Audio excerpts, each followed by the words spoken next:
My name is Alan Lunt. I work for Wirral Council since 1974. So all the people who worked in Birkenhead Park were under my direction. The world's first major park. And you also probably already know that New York Park, Central Park, was fashioned on Birkenhead Park.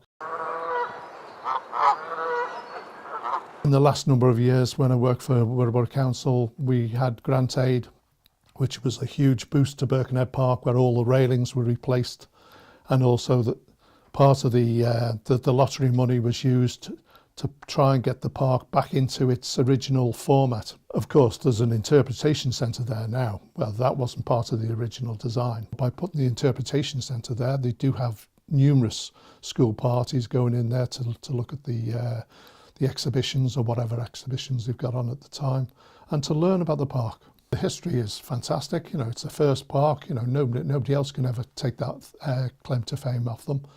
Some of the areas around the park are very old, but some of the grand houses which are still on the perimeter of the park are still there, and they look pretty good.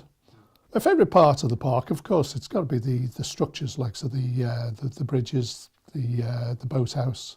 You know, they are quite spectacular, and I'm pleased that they're still there, because if you'd seen them before we had the grant aid, they were really run down, completely covered in graffiti, overgrown. You couldn't see them properly. There is quite a bit of vandalism within Birkenhead Park.